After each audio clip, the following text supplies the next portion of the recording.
All right. Back and forth this evening. All right.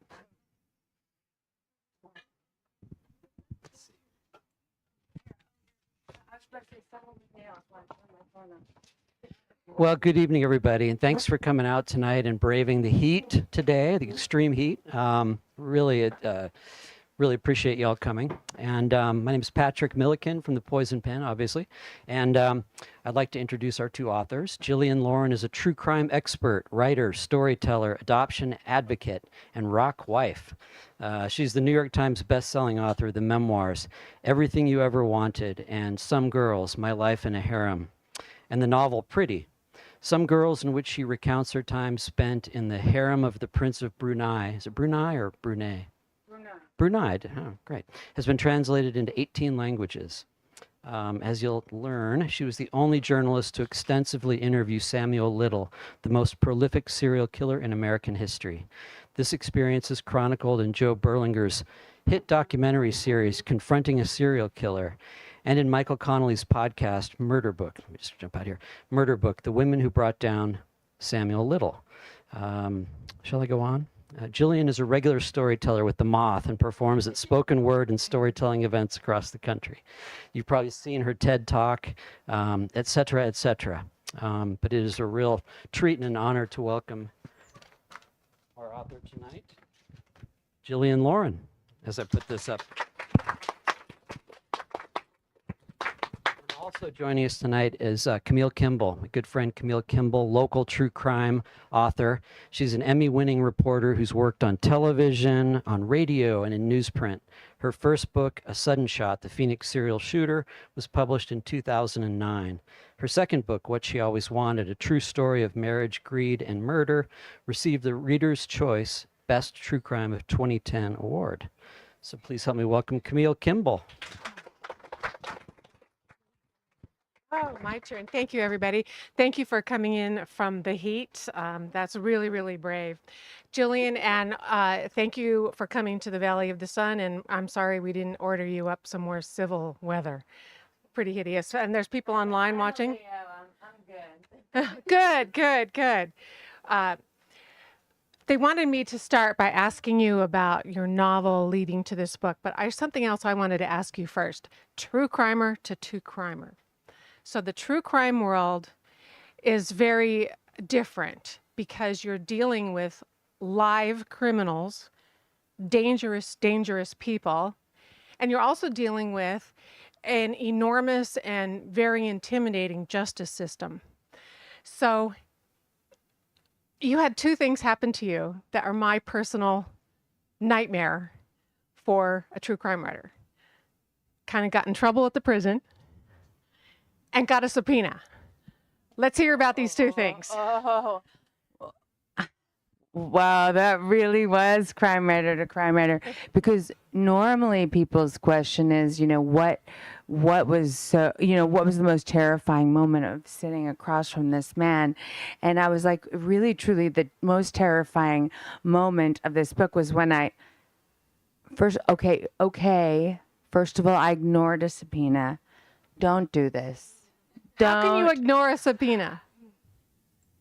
I have an attitude. I just get an attitude about things. And I was like, no, I'm not going to do this. I talked to the lawyers directly. And then I got a second subpoena and I had to appear in open court. And I was held in contempt of court for not turning over my sources. And it was truly frightening. And a friend of mine who was a lawyer told me, the first thing that's going to happen is they're going to discredit you. They're going to try to discredit you as a journalist. And that's how they're going to get your... what they were trying to prove was there was some prosecutorial misconduct. And they thought I might have that in my notes. So, I sat there in the middle of COVID, ready to go to jail in San Bernardino. And I don't know if you've been to San Bernardino. It's about this hot and not this pretty at all. You do not want to go to jail in San Bernardino, but, I was sort of like, I don't know, do I bring a toothbrush? I guess, I can't do this.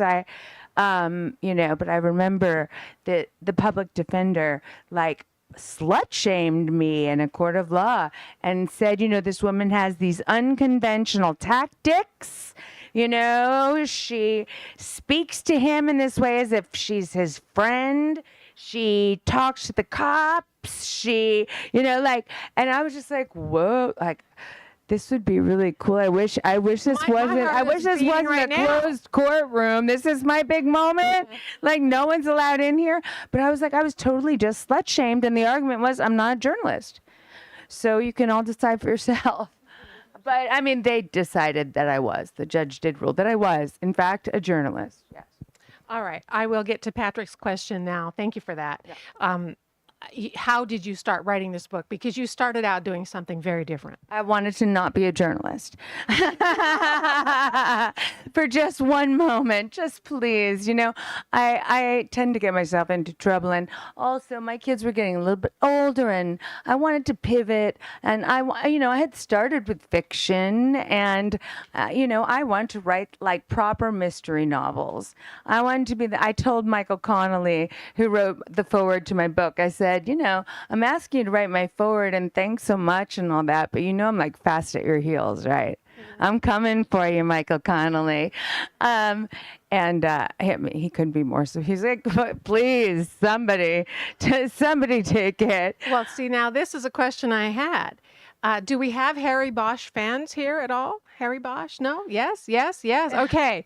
If you don't know Harry Bosch, he's an extremely famous fictional detective that comes straight out of the head of Michael Connelly, who's an incredibly successful, talented author who also gets his books made into movies all the time. So you or does he come straight out of his head? So here's where this comes from. He does not. He's based on a real guy named Rick Jackson, who did a lot of interviews with me, and also his new character, Renee Ballard, is based on Detective Mitzi Roberts at the Robbery Homicide Division, which is they're the fancy detectives in LA. If it's a multiple murder, if it's a celebrity murder, and she worked cold cases there. And I got a rare interview with her and asked her at the end of the interview what she was most proud of in her career. She said, I'm proud of them all. I did catch this serial killer once, and that was pretty cool. Oh, just drop that on the floor like. And I was also sort of like, I know, who else feels this way in this room? I have just, since I was 9, been fascinated with you're just not admitting it. Stop it. Like aberrant behavior. Like, why? Why our minds go sideways? Why do we consider what we consider normal? Well, I have to ask you, since you had that fascination and you spent so much time with Sam Little, do you have the answer? Why do our minds go totally. sideways? Aren't you ready? I'm so excited. I'm so excited to share with you today why serial killers do what they do. No, of course not. But not to go all Buddhist, but really the journey was the answer for me, because it was so much about going into this deep lives of these victims, and at the end of the day, Sam Little was an aberration.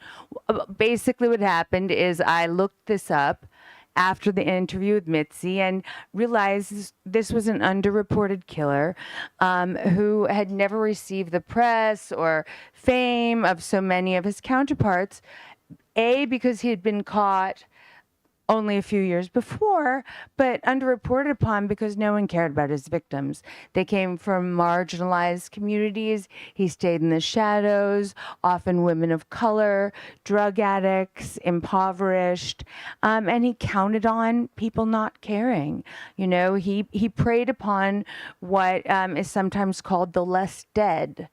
Right? The blonde co-ed who goes missing on spring break is the most dead.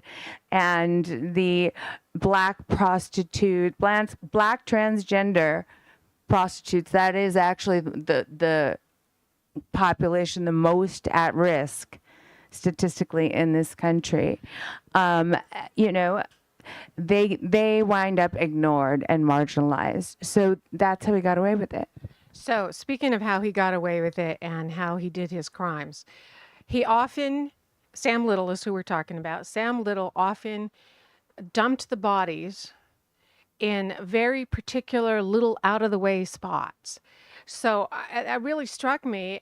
Does he have just an uncanny knowledge of a whole lot of territory, or did he scout these dump sites and then go hunt for a victim? The former. And also he often worked sort of in the same, what he would call his killing fields. So he did know areas, but also, like I said, his victims were so well cherry picked. He tried to bury one body and then found it was a lot of work, and decided that once he figured out that they didn't care, he never buried another body. He'd leave them upside down in piles of tires. He'd leave in barrels, but he'd also leave them right by the side of the road. But just a little off the road to where there was brush or a little access road or something that no one's going to really notice anything. Sometimes. I mean, I wouldn't say that's a consistent part of his MO. The murder that I was actively involved in solving. That's one I was thinking of, most. actually. Yeah. Well, I mean, I was there. I crawled through the brush, into that. So it wasn't actually even all that brushy during that time. It was a cul-de-sac at the end of a road. There were shipping containers. There was a lot of like shipping companies. It was on the side of the 710 freeway, which is a large freeway that runs north-south in California. And but it was right next to the side of the freeway where he dumped her body. Her name is Alice Denise Duval. And he would kill the women in his car frequently. That was, that was sort of his home. It was his hunting ground. It was, he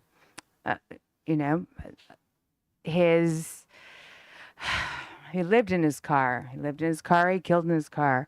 And I went and looked, and I mean, how they found Alice, and then how ultimately I found Alice 20 years later, was a little kid saw the body from a bike path. He didn't hide it under any brush. He told me if he had just given a little kick, it would have rolled onto the freeway. It was right by the side of the road. And remained a cold case and unidentified until I started nosing around. Good for you. You did a good thing. Let's talk about, since you brought up a couple of specific cases, there was also a very small handful of survivors. And we can't possibly go into the whole story tonight, but I would like to highlight some very compelling testimony that's in the book from someone who managed to, through the truest of all true grit, escape in the middle of it. Please tell us more about Layla McClain. Layla McClain, sometimes I felt like I never met this man. Like, really, I was like, really? Why does this always happen to me? Seriously, like I was trying to write a novel, and I literally, and I literally wind up like having to talk to the worst guy in the world. Why don't I read you a little bit of Layla, even though I can't? Sure, do. Let's hear about Layla. Layla had already passed away, and I did get to interview Hilda, though, her friend, and that was remarkable. I got the only interview with Hilda, and I learned a whole lot about what it was like to be a black prostitute in Mississippi in 1987, which it was a whole lot like being nobody. Nobody that anyone prosecuted any crimes about, that's for sure. Nobody to the cops, nobody to, otherwise, unless you lived in the shadows. I mean, there weren't nobody to their friends, because it was the women who were prostitutes who had a pact amongst themselves that if you disappeared for too long, they went and checked on you.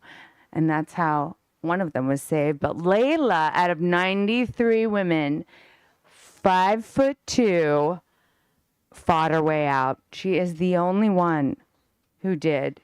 And I do include a lot of the original testimony, but I gave her a whole chapter. I just left her, and I can't do her voice, but I just left her. I just left Layla as she was, because I was like, there's nothing I can add. All right. Well, while she looks for that, I'll No, tell I you. found it. I got it. Oh, okay. I got it. All right. So, and this man, once he departed the vehicle, did he speak with you? That's Beth Silverman, the DDA. McLean, yes, ma'am. I was walking along the road, and then, the strip was so small, we kind of came in contact with each other. So there was a strip called Carver Village in Pascagoula, Mississippi. And on one side was the projects, and on one side was the front, where you could get anything you wanted. People came from miles around. And you passed him? Yes, ma'am. And he say, how you doing? And I say, fine. And you? He said, do you date? I said, yes, I do. Silverman, and what did you take that to mean when he said, do you date? McLean, do you prostitute? Silverman, okay. And you said, McLean, yes. And what was the conversation at that point? He said, how much will it be? I said, $50. He said, no problem. And then I said, well, I live right around the corner. He said, no, we're going to the Shamrock Hotel. So this speaks to what you were asking me for. Yeah, he did have spots. It's right across the street. So I'm figuring, I'm in a close distance to the strip. So I tell him yes. So he told you he wanted to go to the Shamrock. Where was the Shamrock in relationship to the village? Anyway, it was, far into the woods, into the brush. Let me jump ahead here. And as we was going around the corner, he passed this Shamrock. And I said, you passed it, turn around. I say, go back that way. He said, I don't need to turn around for what I'm going to do to you. And he hit me right here in between my eyes, and then cold cocked me behind my head. He fought me. Silverman, let me ask you this. When you said that he made a comment to you, you showed us with your left, they go back and forth about the arms he was using. And Silverman says, and when he was hitting you, did he hit you with an open hand or with a closed fist? Ma'am, he was boxing me. He was boxing you. He was boxing my face and head. And when he opened his hands, he used them to choke you. When you said he was boxing you, is that a term you would use for someone that's hitting you with? That would be for hitting me with both right and left fists. Sam alternately muffled giggles or sneered as McLean spoke. Juror number 7 wept. It wasn't just the victim's wrenching testimony. Something about the viciousness in the set of Sam's jaw, watching her speak. Those hateful eyes were the last things these women saw. After all the trying, even if they failed, look at Audrey Nelson's body. It was nothing if not a body that had tried everything. She had to leave under that monstrous gaze. And I'm just going to jump forward to one of my favorite lines in the book here. And it is about how Layla got away. She fought him. She boxed him. She got away. And she tripped over Smokey Joe, who was peeing in the bush behind a bar. And he dragged her into the middle of the street. And they took her to the hospital.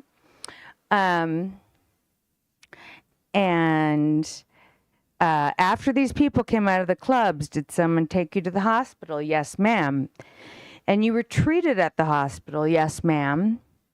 And can you describe for us what kind of injuries you had as a result of this?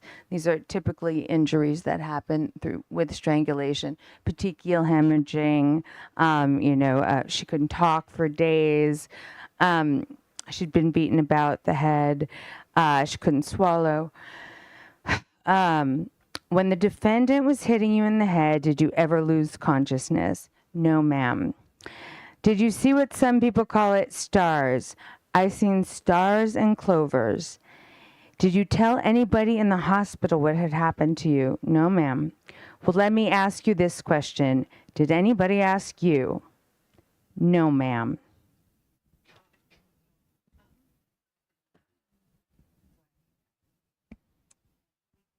I'm just in awe of Layla McClain getting her way out of that horrible situation. She was, and I went and walked that route with the cop, and I was like, what? I had seen it in the aerials, I had read all about it, and I went and walked it. I was like, this is far. This is 4 lanes of, he's like, oh yeah, it is. And I was like, it's 4 lanes of traffic. Oh yes, it is. And he goes, I told you, she was something else. If I don't give away too much, I hope I don't. But in the middle of this incident where she's trying to fight her way out of this car while he's trying to strangle her and subdue her with the blows and everything, a boy on a bicycle came by and asked, "Ma'am, are you okay?" And I want to know, now that you know Sam very well, was that boy in just as much danger in that moment as Layla was? No, he wouldn't have attacked the boy. No. The time Sam was caught, he stopped. He had a whole stoppy shtick. He'd be like, "Oh, me and the lady here, we were just having." He left no witnesses. He didn't kill children. That I mean. Did he have an ethic against killing children? Although I've heard from his relatives that he molested a couple kids. I have confirmation of that. It wasn't his main thing, I would say. I guess, people tried different things. But no, he was a sexual strangler. He could not have sex without strangling women. That was how he received pleasure. It was really his only way of receiving pleasure. Well, we have another survivor I'd like to talk about. Mm-hmm. And that is, you've already mentioned her, Layla's friend, Hilda. And in my copy, which is different than the copy on sale tonight, on page 148, so it'll be different on yours, you did talk to her, and she saw Sam in the courtroom at the courthouse, and she told you, "I felt sorry for that little old man in the wheelchair." That's almost transcendent. Not only that, it was the second time she saw him in a courthouse. Both those women were called twice because there was a failure to indict by a grand jury, and they never even heard their testimony. They called them and never heard their testimony. They had them as eyewitnesses. It was a murder of a white girl, Melinda Lepre. A couple years later, they had to go back in 2014 and testify. Yeah, and Hilda said, I looked at that little old man and I had to feel sorry for him. One toe walking, and she's like, I just don't understand. What, he didn't even take our money. He didn't even. I don't understand. Yeah, what for? What for? Why'd he have to do us like that? I don't understand how she can find it in her soul after that terrifying, life-threatening experience to have compassion for him that he never had for her. She was a church-going woman. She was soft and kind and funny and bright and forgiving and compassionate. And she told me, I had to put this to bed. I didn't even want to go out there and testify because I had put it to bed. So by the time I saw him, I had already put it to bed because I have to. Good for her. Yeah. I mean, amazing. Again, in awe, in absolute awe. I know, I'm in awe too. I mean, I can only tell you what she told me, not how it would have affected me or what I would have done. Who knows? Okay, so there's 93 victims. You may not have everyone top of mind, but we are in Phoenix, so let's ask about that. There is a Phoenix case. Can you tell us about Yes. it, or about Sam's time here in general? Well, Sam was a transient. Sam moved through this part of the country. Linda Belcher was the Phoenix case. I don't know that many details about the actual murder or the.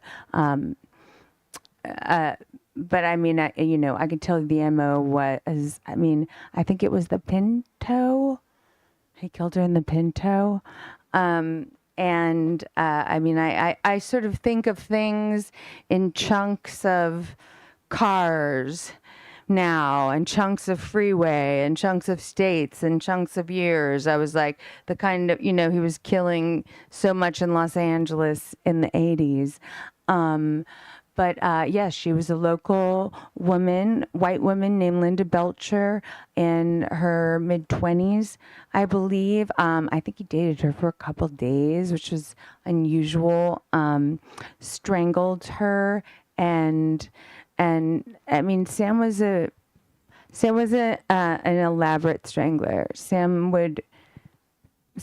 liked to take people's life, but the whole point was the taking of the life, the taking of the breath, the sort of ownership that gave him, so he could really do it over and over again. There were times he even, gave women CPR. So the women didn't die in 30 seconds. No. I mean, few strangulations happen in 30 seconds, but, I mean, I think the DDA made the jury just sit there in silence for 3 minutes. I mean, that would be low to average amount of time. That's a long time. That would be a low to average amount of time if you were just straight doing it. But when he was bringing them back to life and doing 10, it again. 15. Oh my gosh. Ugh. All right. Well, I have to ask you about your relationship with Sam. You went up to the prison every day for a long Every time. weekend I went to the prison. I didn't go there every day because the only weekend visiting. But I did actually wind up while we were making the documentary that Joe Berlinger, it's called Confronting a Serial Killer. He did the Paradise Lost series, the Bundy, the Dahmer recently, made a movie about me making this book, basically, like chasing this guy down, like both in a sort of metaphysical sense and trying to track down these victims and work with law enforcement. And what was I? Oh, I was going to ask you, you went up and spent an awful lot of time. Oh, yeah, with how him. much time? So I went up there for, years until COVID shut down visiting hours. But he was also in Texas. I visited him in Texas, in Wise County, Texas. Sheriff's Office. Not somewhere I ever expected to find myself. I remember walking into the Marriott across the street and being like, "Where's the jail?" And they're like, "That's the jail." I was like, "There's like less security in that than my local high school. They're keeping Sam there." Okay, but it was, like certainly a wild ride in that way. And but the content, the constant production of content, and also the urgency of trying to get all this information before he was dead. Because he was an old man by then. Yeah, he was 78 when I met him, 82 when he died. So you got quite close to him emotionally? I mean, yes. We were very close. I don't even talk to my mother that much. But I don't know that I was close emotionally with him. Yes, I guess if you would like use that as a real spectrum, like every single emotion. Okay. didn't hate his guts every single minute of every day. I mean, unless I thought too much about it. It wasn't like that. It wasn't a terrifying experience every second. But, you know, it's been an experience that's never left me, that totally changed me, that really challenged a sort of fundamental, very surprised. Everyone was very surprised that I had been this fundamentally positive person, because I never really dressed that way. Until it You look great. started to go away, and I started to have a hard time finding as much joy in things, and became really just overtaken by, you know, curiosity, which there's joy in curiosity, but it's an odd kind of joy to solve a murder, you know, and I mean it's certainly revelatory and gives you an incredible sense of gratitude, but I don't know. It gave me a different gravitas. You did mention solving the murder and the joy, a certain kind of joy it gives. You did talk to her sister, and she didn't even know that she was gone, right? So this is Alice. So we're talking about Alice. So Alice is really the one that I found that pivotal thing, which was, and you guys don't live in LA, okay? But just picture. So that's east, west, that's north, south, all right? So that's the beach, because that's as west as it gets. In LA, that's the Pacific Ocean, you know, that's here. And, you know, that's San Francisco, that's Mexico. So he was saying, I was driving toward this Dominguez College, and it was in this overpass and on Central Avenue. Okay, except Central Avenue goes straight down like this. And I was like, it can't be Central Avenue and towards the beach. Like, you know, so I was just trying to figure it out 1,000 ways. And that was the beauty of having a long-term relationship with him, that I could go back and ask, like, you can't be right, you know? And then I was like driving down the 710 one day, and I looked, and it said Long Beach. And I was like,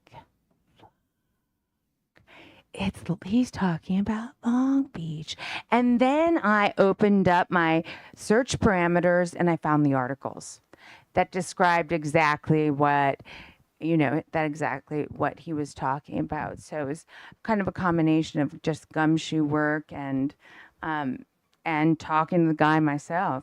And the sister had never seen the articles, and if she had, she wouldn't have known they were her sister. So she just Right. thought her sister wasn't calling her for years and went They her had separate nothing. way. They had nothing. So you were able to tell this sister her sister's actual story. Yes. And normally I never would have done this, because I don't solve murders. I can't solve murders. I'm not a detective.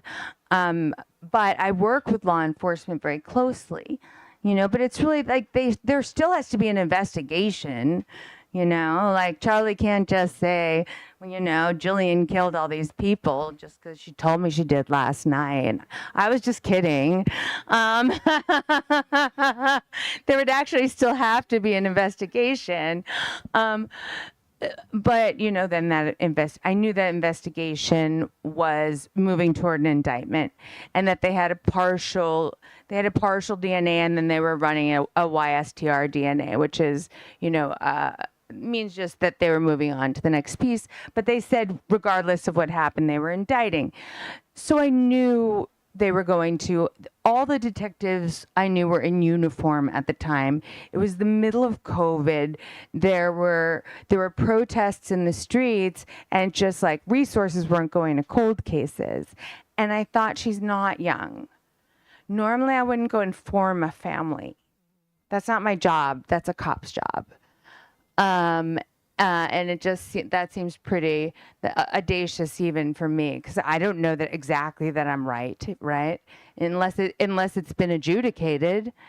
But I knew enough in this case, and I called her. And as a journalist, like there are many different ways you go at people, and you talk to a victim very differently than you talk to a killer, very differently than you talk to a cop, And sometimes, it's tempting to you want to take someone off guard. You want to get the story. But I said, I like to give people a minute to think about it before I'm going to give them the information. So I said, I'm a journalist. I've been working on a story. Your sister, some information about your sister has come up. Would you like to hear what I found? And she said, I'm going to think about this for a little while. I'd like to talk to my kids and talk to my husband, get back to you in a few days. And she did. And she said, I'd like to know everything. She said, and she had really thought through it. And we talked about it. And, over the years, we've become really close. I'm close with her kids. They came out here and put a headstone for Alice. And so I was able to be there for that. And I remember one time I was talking to Debbie and Debbie's her sister. Debbie went the total different direction. They were dancers on Soul Train. And Alice was unbelievably beautiful. Big giant afro, going out with a guy from Earth, Wind and Fire. Everyone thinks they know things about these victims. You don't know everything about them. You don't know every single, that you got turned on to coke by the guy from Earth, Wind and Fire, and then 10 years later you wind up in the wrong car. It's you can't make assumptions about their lives. But in any case, Debbie was her younger sister, and Alice was getting into this world, this, Sunset Boulevard, Hollywood world, and she took her to the comedy club. And some guy came up to her, and they were 16, 17, and he said, I'm Richard Pryor's manager. And she said, well, you ain't Richard Pryor, so why should I care? And you people are all wrong. Get me a cab. And she really left, and she went and joined the military. And she's a high-ranking military official right now who is going to get my older son into Annapolis. A fork in the road, and two sisters went two different ways. And they went such totally different ways. And, when she really thought that, Alice sounded so bad, she flew back from Germany. She was stationed in Germany. And she said, I want you to just come, leave this life. You don't have to live this way. Come back to Germany with me. I can't stay here. Also, I can't bring you back with me. You have to go get your passport. And she said when she got on that plane, she knew it was the last time she'd see her, that she was never going to do it, that she was never going to come. And then Debbie said to me, I knew she wasn't going to see 60. I knew that much about my sister. But she said, and it's not to spoil, but, she said to me, I'm not worried. I don't have to be worried every day about what's happening to her because I know she's okay. I want to ask. Should we move on with maybe some questions? Or? Can I ask you one last question? Yeah. There are just don't want to keep all these people hostage. There are drawings in the back of the book. Oh, yes. Absolutely haunting. Please tell us how they came about. So Sam told me, I'm good at two things in life, fighting and art. I'm like, I think there's actually a third thing you're better at. But he learned to draw when he was first incarcerated, and he was incarcerated from the time he was 13 till the time he was 25. He was also a middleweight boxing champion. And he began, as he was in and out of prison all his life, to draw women. And he didn't always draw his victims. He drew many things, but it was, how many serial killers are sort of noted for keeping trophies? He didn't, he would go, I'm not stupid. you know? But he kept these women in his mind. He said, I live with my babies in my mind. And he would draw them. And when he did the series of official confessions to the FBI and the Department of Justice that, are 93 confessions now, and there have been 63 confirmed. That makes him the most prolific serial killer in American history by the FBI count. And they're still closing the gap every day. And, I hope so much this brings more fire to the story and more closures. Because the FBI is actively seeking the public's help to close the last confessions that have not been matched to a known crime scene. Absolutely, as our local jurisdictions. It's like Sam Little's cold cases aren't the only cold cases. There might be cold cases in your communities, and if you have interest in this and can put some heat on the cops, put some effort in yourself. There's amazing resources available to people. I've been helped by citizen sleuths who comb the Charlie Project and the Doe Project and, FBI.gov. Yeah. And you can also leave tips, anything on my website, JillianLauren.com. All right. Everybody else's turn now. Anybody? All right.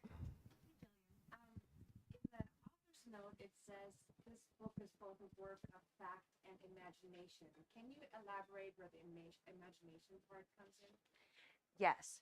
So I speak from numerous different perspectives. Oh, I was just like, do I have a booger? Like a big booger?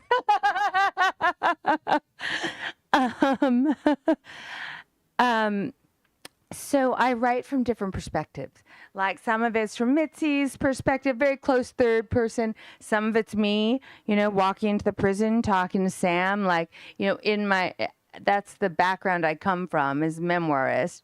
So I'm all I, me.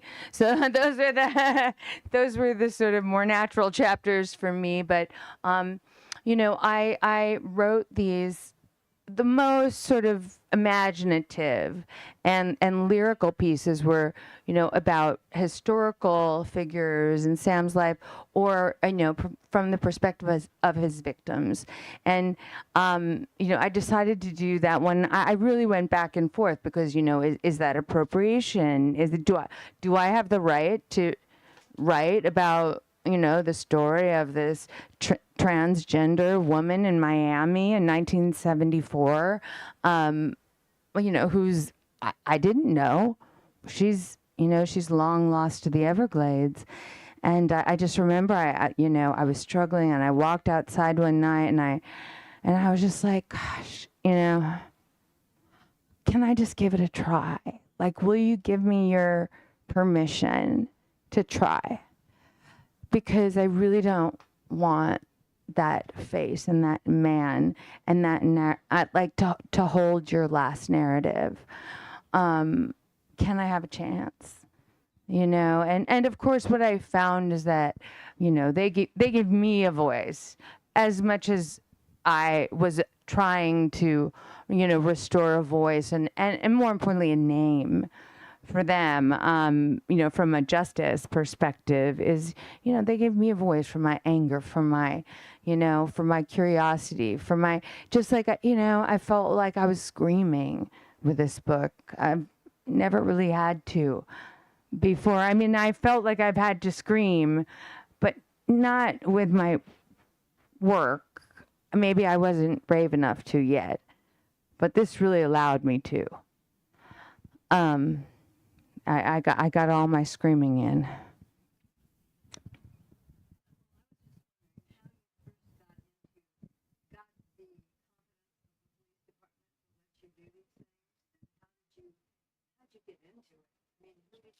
I annoyed the shit out of them.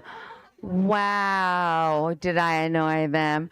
But, I also am very respectful. I'm not like in there trying to, they knew I was writing a long form piece, first of all. So I wasn't like in there like pushing for a headline, Yes, I knew that I also knew through Michael Connolly. Like, I definitely had good references. And some of them, were fans of my memoirs. And I have tremendous respect for cops. And, I love writers, but there are sometimes, I'd rather hang out with cops any day of the week. And I think that that's genuine and comes through. And that also, they don't just start out telling you stuff. It takes a while, and it should take a while, but there has to be a back and forth between law enforcement and journalists, and because we sort of play the middle ground between this very cloistered community and of law enforcement and then the community that they serve.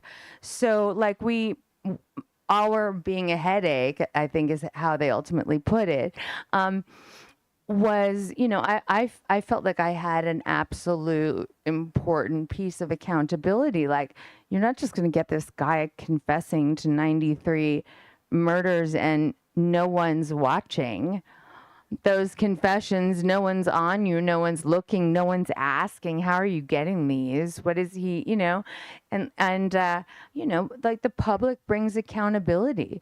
And I took that very seriously. The killer? Yeah. Yeah. He wanted a TV.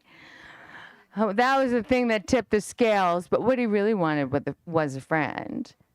And he also wanted to fuck with the cops a little bit. So, I was excellent in that capacity for him.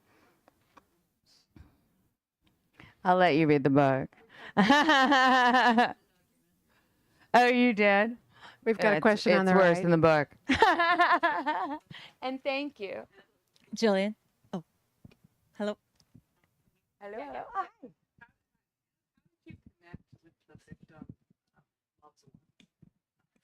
Everyone was different.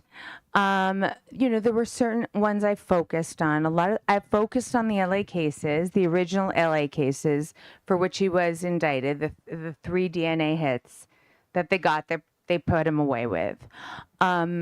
So I started with those families, and a lot of them were reachable and talked and had given victims impact statements, and then I started to branch out as I reached out across the country. And, I will do anything. I went to Odessa, Texas, and just started knocking on people's doors. And even Sam's niece was like, honey, your mother must be going crazy walking around the country like this. And Sam's niece's daughter was like, yeah, I'm sure her mother got over it. But yeah, I knocked on their doors. I mean, I called first. It was Texas. And said, would you be willing to talk to me? And I talked to them at length. And like I said, I give them time. I give them time to say no, too. I don't stand outside anyone's door like with a battering ram. If they don't want to talk, then I respect that. But people tend to want to if you approach them like from where they stand, Yeah.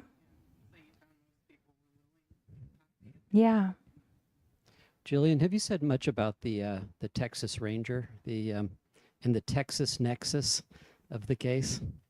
Not tonight. What you want to know? Tell us a little bit about this. Well, when the world drops a 6'7" cowboy into your lap, you're sort of like, I guess I got to write a book. Well, so there is a Texas Ranger is an actual thing, by the way, in case I'm the only, well, you guys live closer. I'm from New York, all right? I was like, a baseball player or what? So as I found out about salmon, I was like, here's this underreported story. I'm going to make it this splash, right? As I didn't know that I was like insinuating myself into a federal investigation. The FBI had found a Texas case. And that's what they needed to get this guy. His name is Texas Ranger James B. Holland, Company B, who is a notorious sort of serial killer whisperer and an expert in confessions, firearms, works for the DEA, trains Just your average guy. Yeah, and likes to tell me that he was the person who kept me alive by keeping all that weed I smoked not soaked in gasoline. You're welcome, young lady. But he was a notorious a notorious guy who had gotten confessions from one of the earliest serial killers still alive in the United States, like William Reese. I don't know if any of you know about William Reese in Texas, but that's a hell of a case. And he did that after Katrina, living in his car, eating cocktail weenies, at 4 a.m, got this confession out of this guy. He really was quite spectacular and quite infuriating. And I never really did think I'd find myself hanging out with a bunch of cowboys in Decatur, Texas. But what a fascinating thing to see a world you'd never see. And that's what I think, when I think about what I kind of gave, what I lost for this, what I gained, the kind of sense of meaning, and I think my writing's better. I don't know if my family's better. I can't say. I'm not really kidding. I don't know that I'm better after this. Like I always say, don't think writing's therapy. Don't make that mistake. Because you actually may need a whole lot more. But. I wanted to ask you, now that you bring this up, I'll ask you. Writing true crime is very difficult emotionally and in a lot of other ways. You go to the prisons, there's stacks and stacks of files, and you look into the faces of the survivors, you look into the faces of the mourning. Now that you've done this, will you do it again? Well, when I sort of like have to put my, Lady Justice blindfold on and say, weigh what I gained and what I lost from this, and all the people, the cowboy and the detectives and the victims' families and the victims who I'll live with and treasure forever. I still think I think of them as the birds who are in my trees when I write. Yeah. I'm just like, hi, Alice. Hi, Audrey. Very sweet. And I think that I'm going to say that the scale tips toward, I'm going to do it again. Do we have any other questions?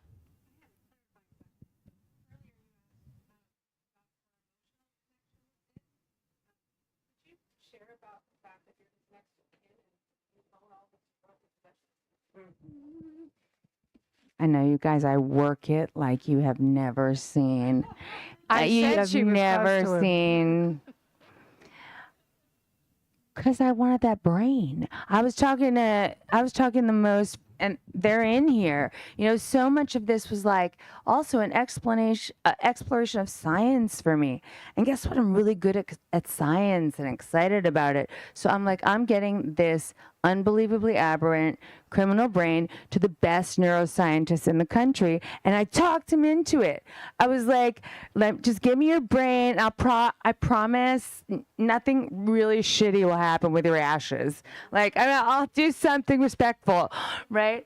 And he set it all up, and by the time it happened, though, I think that was maybe such a strange request, and that they hadn't dealt with very much before. I'm not actually his relative, so he would have had to probably do a whole lot more work. And the fact that he was like such a prominent killer, there were only like 5 days I had to push this through the coroner's office, and I couldn't get it done. Damn it. I'm always just like, there is nothing I cannot get done, and I couldn't get it done. And I wound up with a whole bunch of useless dead serial killer ashes in my garage because they're not there now. We all moved them to a storage space. But I mean, I also have hundreds of letters, hundreds of his drawings. And what I hadn't expected, I was all, I'll take a hacksaw and get that brain to get it studied. I didn't expect I was going to get every single possession he owned, like his shower shoes. And I went to the post office and got box after box after box and box after box after box of serial killer fan letters and all the pictures from his walls, that he had drawn and looked at. And so it's, I've been working, with a TikTok channel, which focuses mostly on missing persons, and we're starting with Sam's victims because it is my specialty, the thing I spent the most time on, but, we're going to expand it, and we really, really want to invite people in, because, I'm just one person, and I'm not even one person who was like especially good at doing this. I'm just I am now. But, or at least I know how to now, right? Like I know the process now, but I had to learn. And it's learnable, it's like the organization and how to read an investigation and how to think about chronology and and motivation. So, yeah, I have a lot of letters. I've been also reading those on the TikTok, but it's mostly, and some of them are funny, and some of them are horrible, and like all of these things are. So I invite you to come and look at that too, and my Instagram, and follow along as I continue this journey. Just one quick thing, Patrick, before you pull us out with a shepherd's hook. One name jumped out at me from your acknowledgments on the back of the book. Let's do a little name dropping here. Trevor Noah? I should just say yes. Is it someone else with the same name? It's the same name. Okay. It's the same name. Okay. I should just say yes next time, right? Well, her husband is a rock star. What about him? Her husband is a rock star after all, right? My husband is a rock after star, all. okay? But that Trevor Noah is just a friend from school. Well, I didn't want to neglect to ask Camille. She's a fantastic writer, and what you're working on right now, and maybe a few words about the Marjorie Orban case, which we had a fun ride into the prison, and I posed as her photographer in the women's prison. Patrick here actually took the photo on the cover of my book. I'm coming out here and visiting you guys. I'm standing out of frame. We're in a little tiny room with the grill between us, and Patrick are basically in each other's laps, and he took this photo. Very good job. I'm coming out here and visiting you guys. I'm a criminal. You can't do that anymore, right? Not in California. Not since Manson. Can't record. Can't get a picture. Unless you get it in the photo booth. In the So you would in the leave- visiting room. So there's one in there. After your visits with him, at least you would go to a diner sometimes and just write longhand, right? For a Not sometimes. I mean, I went to Every the very time? first place that wasn't a Jack in the Box, and I sat and wrote because I did it all from memory. So, yeah, I know it's a good thing my father was a gambler. He really taught me a lot of good memory tricks. I understand you have some We goodies do. We have here. raffles. Edward and Greta, do you want to come do the raffle?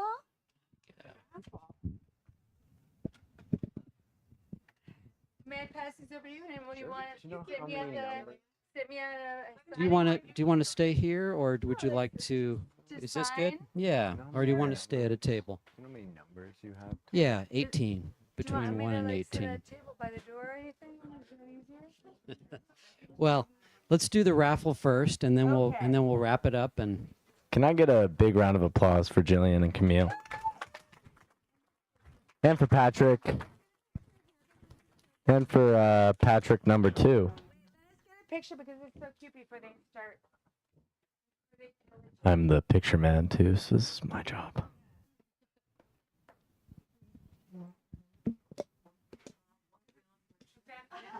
Oh. Great. All right, guys. So yeah, we have some gifts. That up. There are 18 numbers assigned to you. Patrick explains to me he gives out these little cards with numbers on them to whoever bought books. And if I call your number, come up, grab a gift. 7 is the first number.